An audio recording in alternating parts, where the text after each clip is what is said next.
ونصلی علی رسولہ الکریم اما بعد فاعوذ باللہ من الشیطان الرجیم بسم اللہ الرحمن الرحیم۔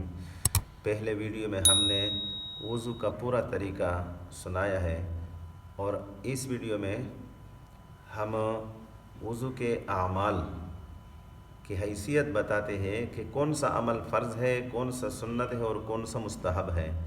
فرض وہ عمل ہے جس کے بغیر وضو نہیں ہوتا، اور سنت وہ ہے جس کے بغیر وضو کا ثواب کم ہو جاتا ہے، اور مستحب وہ ہے کہ جو ثواب پر اثر نہیں ڈالتا، اگر ہو تو بہتر ہے اور اگر نہیں تو نہ ثواب میں کمی آتی ہے اور نہ وضو میں کوئی نقصان ہوتا ہے۔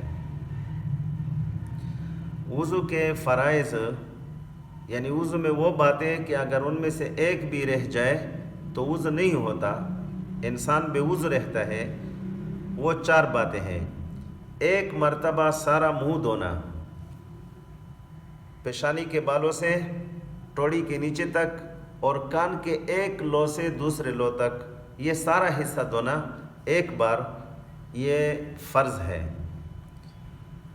ایک دفعہ کوہنیوں سمیت دونوں ہاتھ دھونا، دونوں ہاتھوں کو کوہنیوں کے ساتھ ایک بار دھونا، یہ فرض ہے۔ ایک بار چوتھائی سر کا مسح کرنا، چوتھائی کا مطلب ہے 1/4 حصہ۔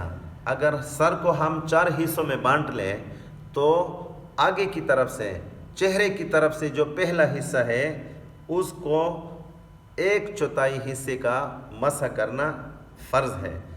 مثلاً یہ ایک حصہ اور پیچھے سے یہ دوسرا حصہ، اور یہاں سے یہ تیسرا حصہ اور یہ چوتھا حصہ، اس میں سے اس حصے کا چوتھائی حصہ پیشانی کے بالوں سے یہاں تالو تک، بالکل سر کے سنٹر میں یہاں تک مسح کرنا، یہ وضو میں فرض ہے۔ ایک مرتبہ ٹخنوں سمیت دونوں پاؤں دھونا، ٹخنوں کے ساتھ دونوں پاؤں کو ایک مرتبہ دھونا، یہ فرض ہے۔ اب ایک آدمی نے یہ 4 فرض ادا کیے لیکن اس میں کچھ خلل رہ گیا، مثلاً ٹوڑی کا دھونا فرض ہے بشرطے کہ داڑھی کے بال اس پر نہ ہو۔ یہ ٹوڑی جو ہے نا، منہ کے نیچے جو یہ حصہ ہے جس کو پشتے میں زنیے کہتے ہیں، یہ ٹوڑی، اس کا دھونا فرض ہے اگر اس پر داڑھی کے بال نہ ہو۔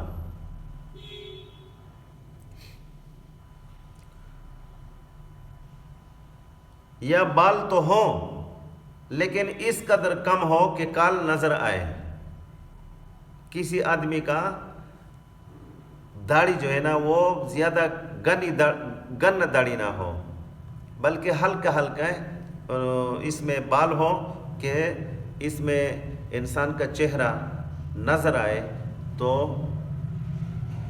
اس کا دھونا فرض ہے۔ ہونٹ کا جو حصہ کہ ہونٹ بند ہونے کے بعد دکھائی دیتا ہے، اس کا دھونا فرض ہے۔ یہ دونوں ہونٹ ہیں، اگر انسان منہ بند کر لے یوں تو جو ہونٹ باہر سے نظر آتے ہیں اس کا دھونا چہرے کے ساتھ ہے، اور جو تر حصہ ہوتا ہے اندر کی طرف، یہ منہ کے ساتھ ہے، اور منہ کا دھونا وضو میں فرض نہیں ہے، چہرے کا دھونا فرض ہے۔ داڑھی یا مونچھ یا بوئیں اگر اس قدر گنے ہو کہ کال نظر نہ آئے تو اس کا کال کا دھونا جو اس سے چھپی ہوئی ہے فرض نہیں ہے۔ اگر یہ چیزیں یہ کیا کہتے ہیں، مونچھیں اور داڑھی اور بوئیں، اگر اس کے بال زیادہ گنے ہو کہ اندر کا جلد جو ہے نا، چمڑا، وہ نظر نہ آئے، وہ اس میں چھپی ہوئی ہو، تو ان بالوں پر پانی پھیرنے سے اس سے انسان فارغ ہو جاتا ہے، بلکہ وہ بال ہی کا مقام کال کے ہیں۔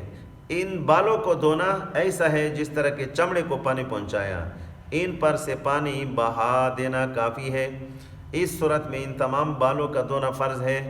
تمام بالوں کو دھوئیں گے جس طرح کے چمڑے کو سب جگہ پانی پہنچاتا ہے، جو چہرے کی حد کے اندر ہے۔ چہرے کے حدود کے اندر، چہرے کے حدود کے اندر جہاں پر بھی بال ہو ان سب بالوں کو ایک ایک کر کے دھونا ہے۔ داڑھی کے وہ بال جو چہرہ کی حد سے آگے بڑھ گئے ہیں ان کا دھونا فرض نہیں ہے۔ داڑھی کے وہ بال جو اس طرف اور نیچے چہرے کے حد سے آگے بڑھے ہوئے ہیں ان کا دھونا فرض نہیں ہے۔ اگر آنکھ یا منہ زور سے بند کیا، منہ دھوتے وقت آنکھوں کو زور سے بند کیا یا منہ کو زور سے بند کیا اور پلک یہ پلکیں یا ہونٹ پر کچھ سوکھا سا رہ گیا، یا آنکھ کے اس گوشے میں جو ناک کے ساتھ ملا ہوا ہے، یہ گوشہ، یہ کونا، اس میں پانی نہیں پہنچا تو وضو نہیں ہوا۔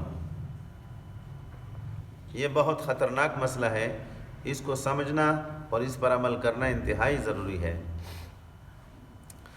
مرد کی انگوٹھی وغیرہ، مرد کی انگوٹھی، اس کے بارے میں بھی انشاءاللہ اگلے ویڈیو میں بات کریں گے۔ وآخر دعوانا الحمدللہ رب العالمین۔